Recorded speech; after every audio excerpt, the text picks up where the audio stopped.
বলে তাহলে আওয়ামী লীগের আমরা বলি আমরা রাজাকার। আপনি শুনেন, মব যদি বলেন আপনি জুলাই অভ্যুত্থানকে এই রক্তকে আপনি অপমানিত করতে চান, তাহলে আমাকে ওখান থেকে যেতে হবে না। আপনি যদি বলেন মব, তাহলে আপনি ভারতের প্রেতাত্মা এবং আপনি আওয়ামী লীগের প্রেতাত্মা। আপনি যদি জুলাই অভ্যুত্থানকে মব বলেন তাহলে আওয়ামী লীগের প্রেতাত্মা। আমরা বলি আমরা রাজাকার। আপনি কোথায় যাইতেছেন রাজাকার? আমরা কথা বলি মব কি প্রেতাত্মা মানে আওয়ামী লীগের প্রেতাত্মা, তাহলে আওয়ামী লীগের প্রেতাত্মা। এ ভাই আমরা এই কথা এভাবে না বলি। আপনি যদি বলেন মব, প্লিজ আজিজ ভাই প্লিজ, মব মানে কি? পরে মব বাসায় দিছে না, সরকার চুপ ছিল না। 36 জুলাইকে আপনি মব বলার সাহস করেন, সব কিছু এটা আপনার ধৃষ্টতা। আপনি 36 জুলাইকে অবমাননা করতেছেন।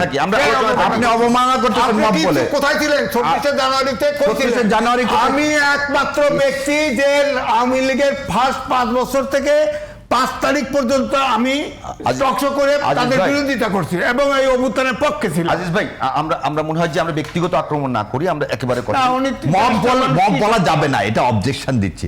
36 আন্দোলনকে সারা বাংলাদেশে মব, এখনো মব না, এটা মব বললেন না।